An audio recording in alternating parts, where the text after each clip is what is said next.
چی؟ شاید تخلای تو رو نگمی گی شاید تخلای تو رو نگمی گی نه خیلی منم زنگ میزدم او هم زنگ میزد او ایسمیل میبرومد ساعت 8 ایسمیل میبرومد بعد تلفن میکرد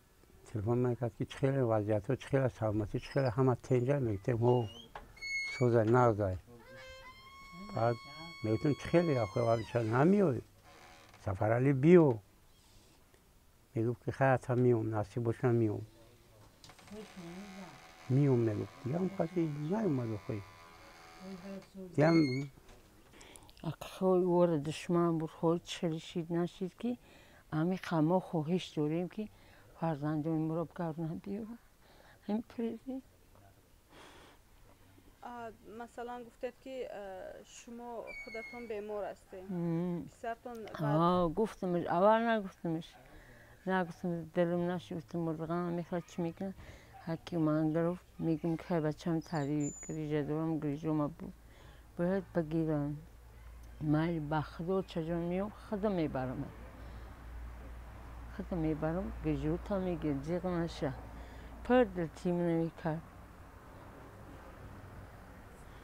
پر غنی مرده کن دارینه خدا من گریجه هم پر بچه‌تون خیلی جوان بود مثلا سن سالش بچه‌تون خیلی جوان است وقتی که روسیه میرفت نه صنف 9 تموم کرده بود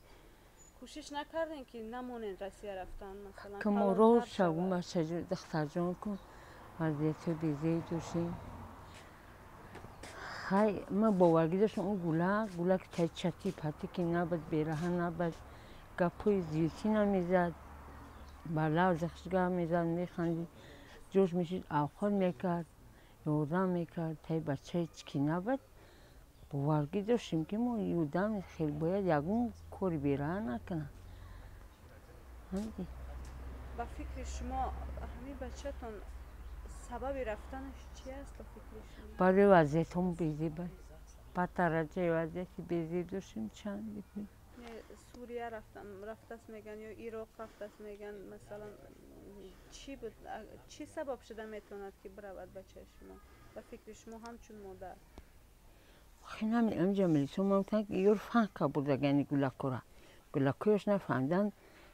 فن کم بودن شما خیلی لیک شما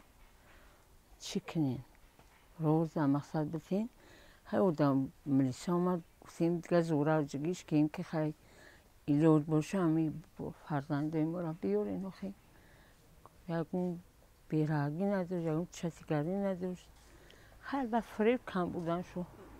نسال بیرهگ نمیشه در این 6 سال معلوم نمیشه یکون خولگنی چی یکون گپش اوزش نمیمنی که نبودم خیلی بودم خیلی نبود گرچنی من مادر باشه من گپی حق شکردیستم که خیلی گولکویوش نفهمیدم ممکن کمی فن که بوده باشن شو یکم خواهش داریم که این فرزنده ما را بیارن